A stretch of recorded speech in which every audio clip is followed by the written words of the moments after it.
La crise que traverse actuellement la Bretagne est d'abord sociale. Elle s'explique en partie par les stratégies hasardeuses de certaines entreprises agroalimentaires, ainsi que par la pression exercée par la grande distribution. Mais ces difficultés s'expliquent aussi par la montée d'un sentiment de relégation territoriale et sociale, tout particulièrement à l'ouest de la Bretagne, mais aussi dans de nombreux territoires ruraux dans toute la France. C'est pourquoi la maxime « Vivre, travailler et décider au pays » fait consensus en Bretagne et bien au-delà. Seules les régions chargées de l'aménagement équilibré du territoire sont à même de faire échec à ce sentiment de relégation. Le développement des métropoles doit se faire dans le cadre des schémas régionaux d'aménagement du territoire. La région Bretagne, mais pas seulement, n'a eu de cesse de réclamer davantage de moyens d'action politique et budgétaire. Celle-ci n'est d'ailleurs pas spécialement avantagée. Elle est avant-dernière en termes de dotation de l'État par habitant, 116 € quand la moyenne est à 140 €. Plus que de dotation. C'est bel et bien d'un réel pouvoir politique et budgétaire dont nous avons besoin pour libérer les énergies du territoire. Aujourd'hui, l'autonomie fiscale des régions est très faible, environ 12% de leur budget. Monsieur le Premier ministre, pour remédier à cette crise bretonne, vous avez annoncé un pacte d'avenir. Celui-ci doit être signé dans les prochains jours. La question institutionnelle ne pourra pas être absente de ce pacte. La région Bretagne a voté en 2013 une contribution sur le nouvel acte de décentralisation afin de demander une véritable régionalisation avec la possibilité d'associer transfert de compétences et délégation d'un pouvoir réglementaire tel que promis par le président de la République dans son discours de campagne de Dijon.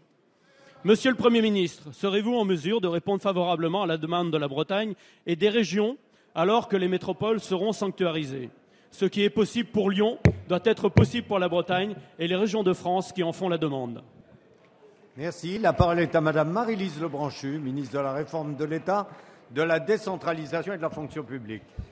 Merci, Monsieur le Président. Monsieur le député, avec une voix un peu cassée, non pas par le climat de la Bretagne, puisqu'il a été extrêmement réchauffé pendant le week-end, puisque je vous confirme que grâce à la concertation menée par Stéphane Le Foll et Guillaume Garot à Bruxelles, une filière agricole, c'est-à-dire 2500 emplois ont été sauvés avec l'aide des parlementaires de Bretagne. Et je pense que pour une fois, il y a une excellente nouvelle. Ceci alors que depuis 7 ans, on savait que ces choses allaient intervenir.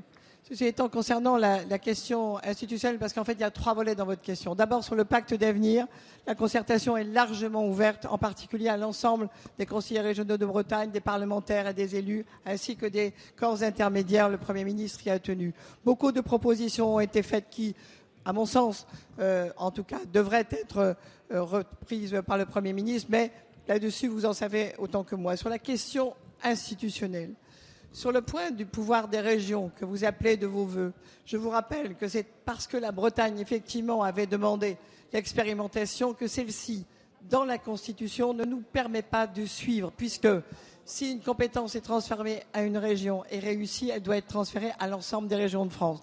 Donc nous avons choisi la délégation de compétences parce que nous n'avons pas le choix, nous ne devons pas enfermer les régions, les unes dépendantes du coup des autres. Enfin, concernant la possibilité de s'associer à d'autres, c'est possible dans notre droit.